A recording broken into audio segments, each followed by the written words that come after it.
Well, I'm here to tell you that whatever you think your dream is now, it will probably change.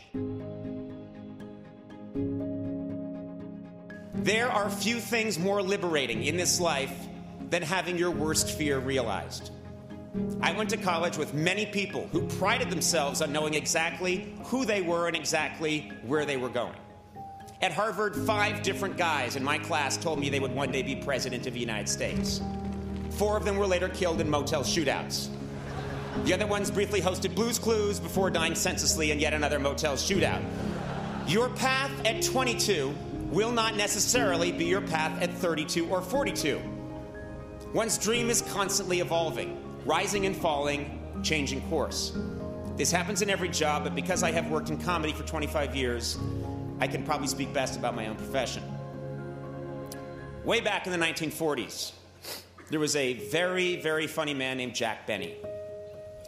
He was a giant star, easily one of the greatest comedians of his generation. And a much younger man named Johnny Carson wanted very much to be Jack Benny. In some ways he was, but in many ways he wasn't. He emulated Jack Benny, but his own quirks and mannerisms, along with the changing medium, pulled him in a different direction. And yet, his failure to completely become his hero made him the funniest person of his generation. David Letterman wanted to be Johnny Carson, and was not. And as a result, my generation of comedians wanted to be David Letterman. And none of us are. My peers and I have all missed that mark in 1,000 different ways. But the point is this: it is our failure to become our perceived ideal that ultimately defines us and makes us unique. It's not easy, but if you accept your misfortune and handle it right, your perceived failure can become a catalyst for profound reinvention.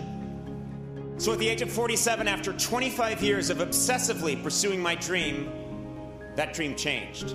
For decades in show business, the ultimate goal of every comedian was to host The Tonight Show. It was the holy grail. And like many people, I thought that achieving that goal would define me as successful. But that is not true. No specific job or career goal defines me, and it should not define you.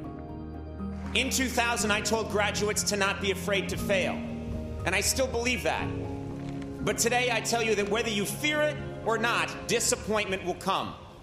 The beauty is that through disappointment, you can gain clarity, and with clarity comes conviction and true originality. Many of you here today are getting your diploma at this Ivy League school because you have committed yourself to a dream and worked hard to achieve it. And there is no greater cliche in a commencement address than follow your dream. Well, I'm here to tell you that whatever you think your dream is now, it will probably change, and that's okay. 4 years ago, many of you had a specific vision of what your college experience was going to be and who you were going to become. And I bet today most of you would admit that your time here was very different from what you imagined. Your roommates changed, your major changed. For some of you, your sexual orientation changed. I bet some of you have changed your sexual orientation since I began this speech. I know I have.